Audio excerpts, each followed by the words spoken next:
आप देख रहे हैं डार्क फाइल्स। तो चलिए बढ़ते हैं आज की इस कहानी की ओर।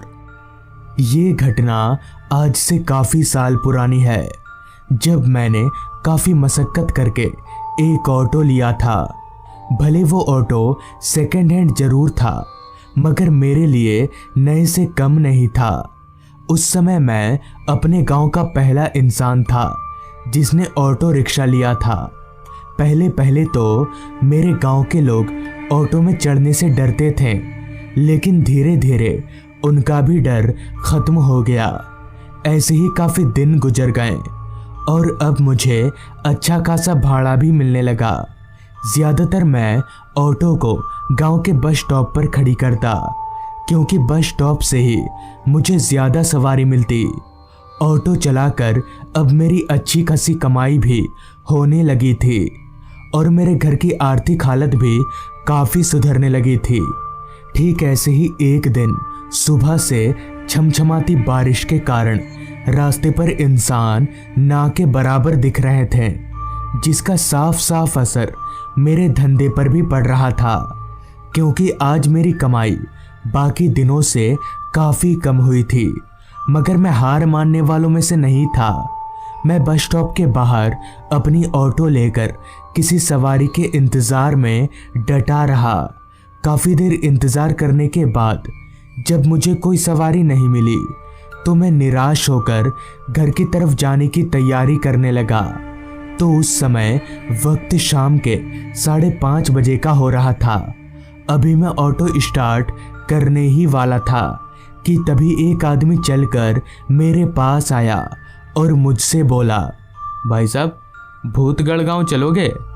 भूतगढ़ गांव दरअसल आज से काफ़ी सालों पहले उस गांव में भूत प्रेत काला जादू करने वाली डायनों का प्रकोप हुआ करता था, इसलिए उस गांव का नाम भूतगढ़ पड़ गया।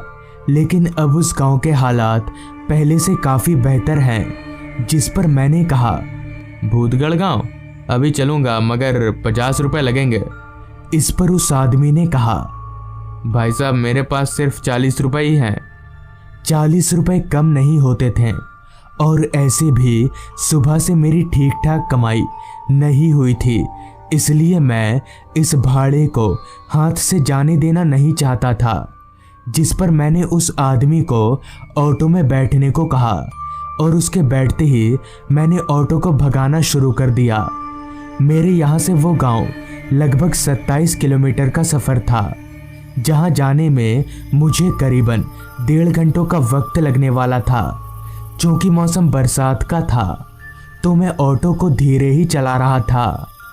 कुछ दूर आगे जाने के बाद मैंने जब अपनी घड़ी में वक्त देखा तो वक्त हो रहा था शाम के 6:30 बजे का, जिस कारण अंधेरे ने अपना डेरा जमाना शुरू कर दिया था। लेकिन अभी तक मैंने आधा सफ़र ही तय किया था, जिस कारण मैंने ऑटो की रफ्तार थोड़ी और बढ़ा दी। तकरीबन 1 घंटा ऑटो चलाने के बाद मैं भूतगढ़ गांव पहुंचा तो वो आदमी भूतगढ़ गांव के चौक पर ही उतर गया, जिसके बाद उस आदमी से पैसे लेकर मैं घर की तरफ आगे बढ़ने लगा। अब रात काफ़ी हो चुकी थी, जिस कारण पूरा रास्ता पूरी तरह से सुनसान हो गया था। दूर दूर तक मेरे अलावा उस रास्ते पर कोई नहीं दिख रहा था। अंधेरे ने तो इस कदर उस रास्ते को घेर रखा था कि मेरी हेडलाइट की रोशनी भी उस अंधेरे के आगे ना के बराबर मालूम पड़ रही थी। और थोड़ा बहुत जो दिख रहा था वो भी तेज बारिश के कारण धुंधला धुंधला नजर आ रहा था। बीच बीच में गरजते बादलों की आवाज़ से डर के कारण बार बार मेरी आंखें बंद हो जा रही थीं। तेज छमछमाती बारिश ऊपर से काली अंधेरी रात रह रहकर एक ऐसे डर का अनुभव करा रही थी जिसे बता पाना शायद मेरे बस के बाहर है। रास्ता काफ़ी खाली होने के कारण मैं ऑटो को काफ़ी तेज भगा रहा था। कुछ दूर ऑटो चलाने के बाद मैं भूतगढ़ गांव के रास्ते से अलग एक और भी ज़्यादा वीरान रास्ते पर आ गया, जिसके दोनों ओर बस जंगल ही जंगल था। अभी मैं उस रास्ते पर आगे बढ़ ही रहा था कि तभी मेरी नज़र रास्ते के किनारे एक पेड़ के नीचे बैठे एक बच्चे पर गई, जो पेड़ के नीचे बैठकर रो रहा था। इतनी रात गए इस सुनसान रास्ते पर उस बच्चे को देखकर मैं थोड़ा हैरान हुआ और मुझे लगा कि शायद वो बच्चा कोई मुसीबत में है और इंसानियत के नाते मुझे उसकी मदद करनी चाहिए। तो मैंने ऑटो को ठीक उसके पास रोका और उस बच्चे से कहा, क्या हो बेटा, तुम रो क्यों रहे हो? इस पर उस बच्चे ने कहा, मेरे पापा मेरा आगे इंतज़ार कर रहे हैं, लेकिन बारिश के कारण मैं उनके पास नहीं जा पा रहा हूँ। जिस पर मैंने कहा, इतनी सी बात, तुम ऑटो में बैठो, मैं तुम्हें आगे छोड़ देता हूँ। इस पर वो बच्चा ऑटो की पिछली सीट पर चढ़कर बैठ गया और मैंने भी ऑटो भगाना शुरू कर दिया। ऑटो भगाकर कुछ दूर आगे जाते ही मुझे रास्ते के किनारे पर एक आदमी खड़ा दिखा। उस आदमी को देखते ही मैं समझ गया कि यह आदमी इस बच्चे का पिता है। तो मैं खुद ब खुद ऑटो को उस आदमी के पास ले गया और ऑटो के पिछले सीट पर बैठे उस बच्चे से पूछा, बेटा यही है तुम्हारे पापा? जिस पर उस बच्चे ने अपना सिर हाँ में हिलाया। तो मैंने उस आदमी से कहा, क्या बात है भाई साहब, आप अपने बच्चे को इस तरह रात में अकेला क्यों छोड़ दिए थे? और आप लोगों को जाना है क्या कहीं पर? जिस पर उस आदमी ने कहा, मुझे सामने वाले गांव में जाना है। मुझे उस बच्चे पर काफ़ी तरस आ रही थी कि ये बच्चा इस बारिश में अपने घर कैसे जाएगा। मैं तो उधर ही जा रहा हूँ, क्यों ना इन्हें भी लेता जाऊँ। ये सोचकर मैंने उस आदमी को कहा, भाई साहब आप भी बैठ जाइए, मैं आप दोनों को छोड़ देता हूँ। मेरे इतना बोलते ही वो आदमी उस बच्चे के बगल में बैठ गया।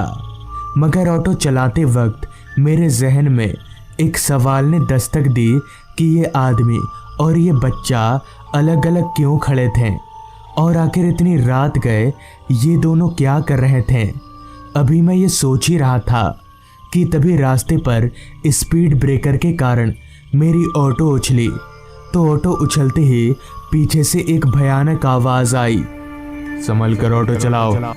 ये भारी आवाज़ को सुनकर मैंने जब RVM यानी कि रियर व्यू मिरर से पीछे देखा तो मेरे होश उड़ गए और मेरा पूरा शरीर सुन्न पड़ने लगा, क्योंकि मेरे पीछे अब ना तो वो बच्चा था और ना ही वो आदमी, बल्कि उनकी जगह पर दो राक्षस बैठे हुए थे, जिनकी शक्ल पूरी तरह से कुचली हुई और उनके मुंह से खून टपक रहा था। ये दृश्य देखकर मेरे शरीर का सारा खून एकदम से सूखने लगा, जिसके बाद मैंने झट से ऑटो को रास्ते के एक किनारे रोका और जैसे ही ऑटो से भागने के लिए बाहर निकला तो उनमें से एक शैतान ने अपना लंबा हाथ निकालकर मेरा गला पकड़ लिया और मेरे गले को जोर से दबाने लगा। मगर फिर भी मैं किसी तरह उसके हाथ से अपना गला छुड़ाया और दौड़कर भागने लगा, लेकिन मेरी यह कोशिश भी नाकाम हो गई। मेरे भागते ही डर के कारण कांप रहे मेरे पैर आपस में टकरा गए और मैं ज़मीन पर जा गिरा। मेरे गिरते ही उस भूत ने मेरा पैर पकड़ा और मुझे जोर जोर से घसीटने लगा।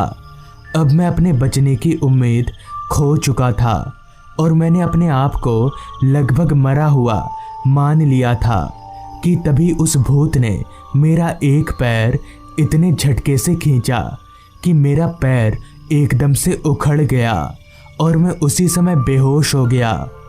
फिर मेरी आंख 2 दिन बाद खुली तो मैं अपने आप को जिंदा देखकर मुझे काफ़ी खुशी हुई, मगर मेरा एक पैर उन राक्षसों ने उखाड़ दिया। लेकिन मैं जिंदा कैसे बच गया? पूछने पर पता चला 2-3 लोग उसी रास्ते से गुजर रहे थे, तो उन्होंने देखा कि 2 राक्षस मेरे पैर को कच्चा चबा रहे थे। किसी तरह उन्होंने उन दोनों राक्षसों को भगाया और मुझे लेकर हॉस्पिटल पहुँचे। फिर उन राक्षसों के बारे में पूछने पर मुझे पता चला कि आज से कई साल पहले 2 भाई रात के वक्त उस रास्ते से गुजर रहे थे। तभी एक ट्रक उनको कुचलती हुई चली गई। तब से उनकी आत्मा उसी रास्ते पर भटकती है और अकेले पाकर लोगों को मार डालती है। तो दोस्तों, ये थी आज की कहानी। अगर आपको ये कहानी पसंद आई हो तो चैनल को ज़रूर सब्सक्राइब कर लें। तो मैं आपका दोस्त आर्यन जल्द ही मिलूँगा आपसे ऐसी ही एक कहानी के साथ।